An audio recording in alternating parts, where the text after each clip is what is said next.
no shit. No shit. Yeah, I mean, all the I will give you my Green Google Man. account just so that you can educate your daughter. Oh, I do. I've got access to it too. I mean, there's no, but I don't know. She just, You need to force that upon her, like it was never Nazis a big forced whatever they forced upon everyone. right. Fascism, that's the thing. Yeah. Similar. Do a Clockwork Orange thing with Disney movies for 24 hours. She's I like, don't know if I'd go no. full Clockwork Orange, but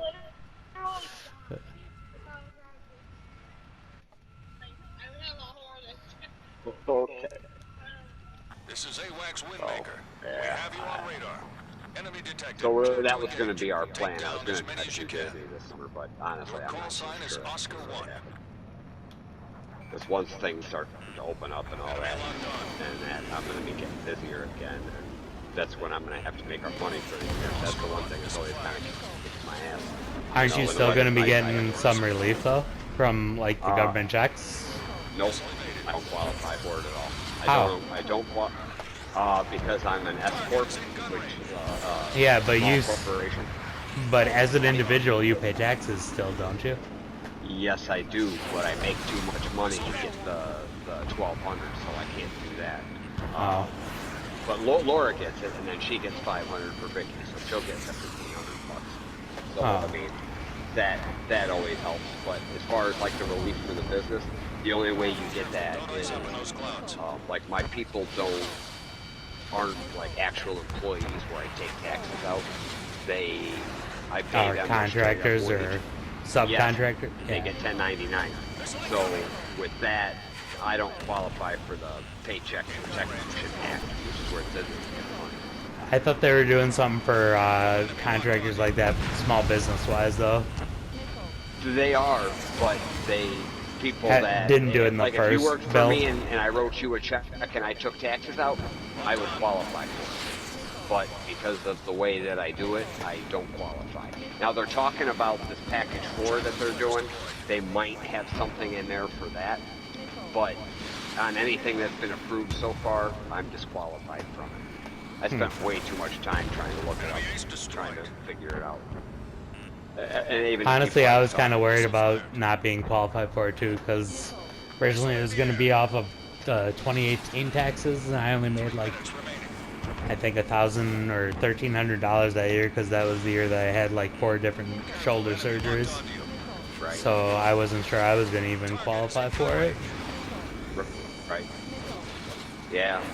Well, I mean, I don't know. I guess if you look at it, the little bit of help that I would have gotten from the government now, for me to get that, it would have cost me a lot more money for the years that I've been in business.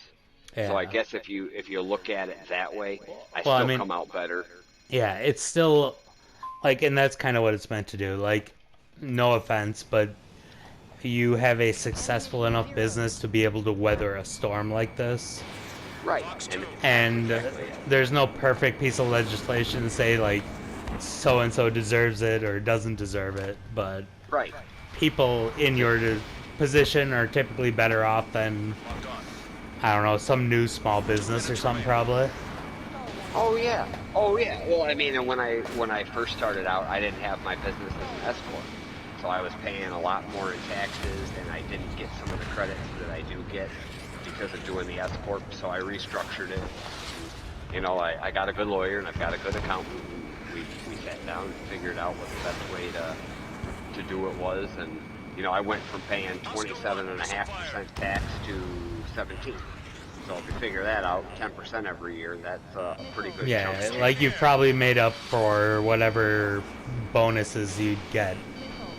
Which I Exactly. mean that's I don't know, this Much as might it be would the help liberal now, part.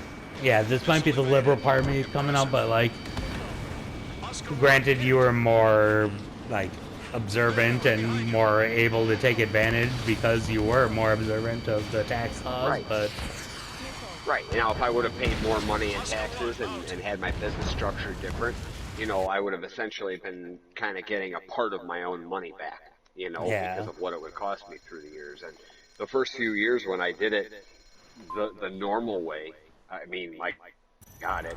It's kind of a half pay dozen so of much more in one, a taxes. dozen of the other, or Right, six it of is. one, half dozen of the other. It is, and I'm But classified as a home-based business. So, because that's technically where my office is, so I can write off a big chunk of. 30 seconds Uh, remaining. and I'm I write sure off everything but my actual house. You know, I I'm can write off wondering, a percent. yeah, if you were to get any bigger, it'd probably be more beneficial to restructure it the way you had it originally. But Exactly. But for the as long as situation we're you're in, a smaller business, it's more profitable and more feasible to like structure it as a absolutely. home-based.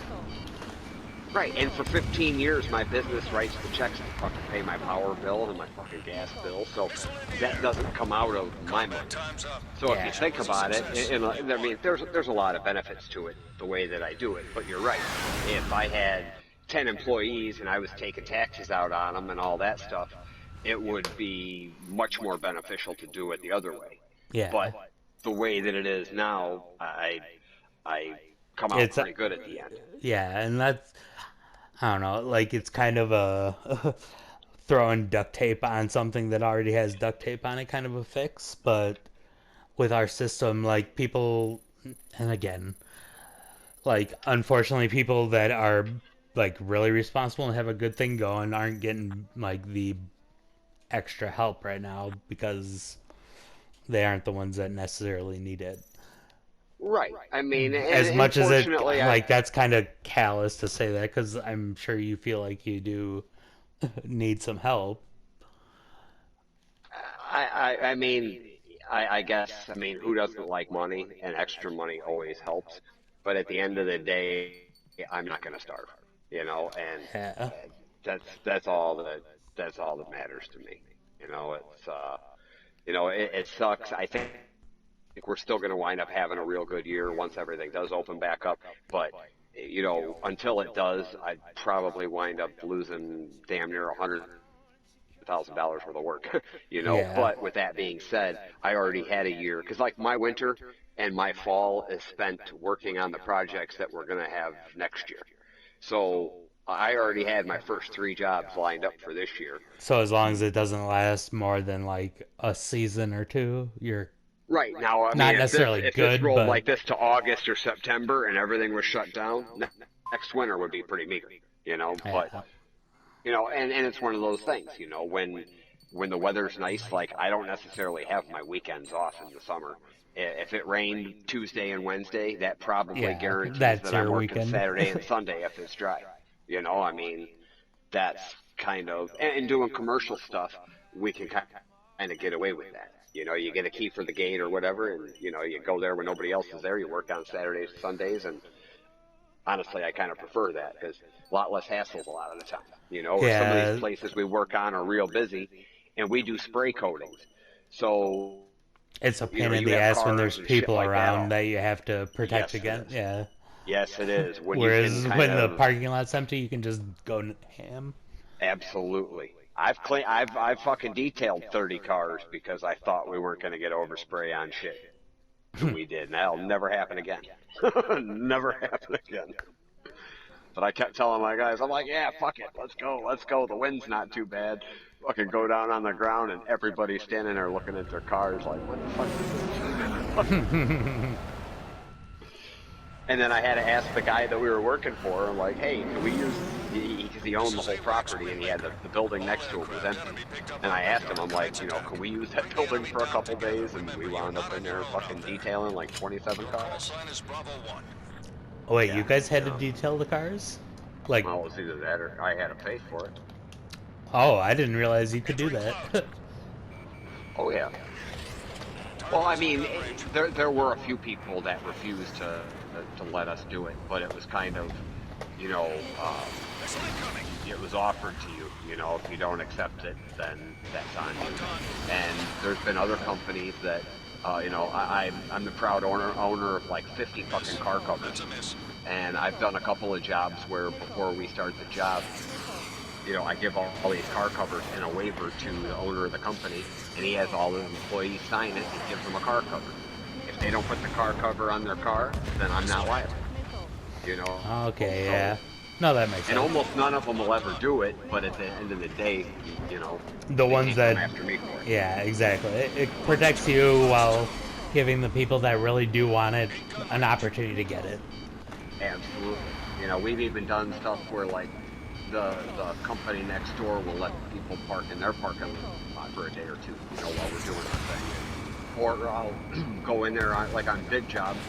I'll go in on a Saturday or a Sunday when they're closed, and I'll spray the entire front of the building. Not in sections like I normally do, but I'll do the whole front, just so when we come back and the cars are there, we're way away from them. You know, and then it's not too big of a concern. But these are the things you learn over time. You know. And you said you've been doing this for how long? Well, I've had my business going for 16 years now, and I did it for 4 years before that. So 20 years. You learn some valuable lessons. Yeah, I'm sure. Oh yeah. Oh yeah. I've had some pretty good fuck ups. It's but I mean, how else do you learn? You know, you think something's not going to happen, it happens, and you learn your lesson, and you know, the idiot would let it happen again. You know, Well, thankful that's to the learn that thing. lesson. Experience is the best teacher, and you can't ever learn it everything from anything but experience. That's right. Like, you can learn a lot of stuff from like being taught it, but there are certain things in any business, You have any to learn. profession, any educational field that just takes experience to learn. That's right. That's right. You know, and I mean, it goes real quick from just being a dumb roofer and doing that work to all the other aspects of it. But you know, that's There's a big difference between someone who's a good roofer in their first 2 months to someone that's been around for 10 years. right. That's exactly it. You know, I mean, just like anything, you know, you have the fucking and actually the guys that I worked for before, they were kind of fuck ups, and actually the reason I quit and started my own thing was because my paychecks started bouncing because they were cokeheads, and but they were extremely good at the job Well, they did. obviously. I So mean, I had a right. I mean, they lived that rock I'm star sure they were lifestyle, you know. real motivated about 70% of the time they were at work. Oh yeah, yeah. So I learned a lot of what to do and what not to do real quick, just kind of from that, you know. I mean, I guess in hindsight, I wouldn't have it any different back then.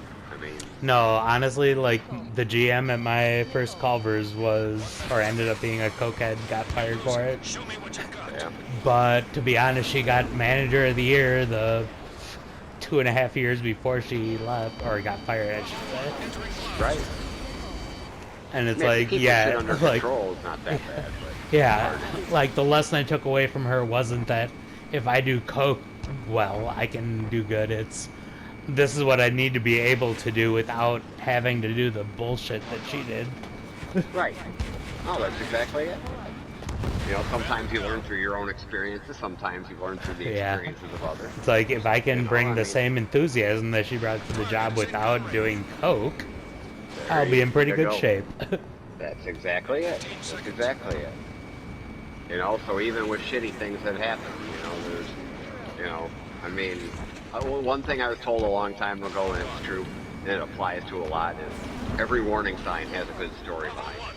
Yep. You know, and that means that's the exact truth. You know, I mean, Yeah, I don't know. that's a no, that's a good point. Any like cautionary tale has a like good purpose, good like moral behind it. Like no one says that just to like Right. rag on someone that's fucked up. Right. I mean, that's the truth. I mean, you know, and that comes in all different forms. You know, I mean, I don't know. No. And I had a real supportive dad too. You know, like I started my business how I started it on my own with fucking next to no money and struggling like a son of a bitch. And I made it like 2 years and was getting better and things were like that. And then my dad retired. My dad was a general foreman of a steel mill, so he made good money for years. And Yeah. he retired and he tried the retirement thing for a little while and it drove him nuts. and then he got hired on as like the maintenance superintendent for a high school district with 3 high schools. He did that for a year and couldn't stand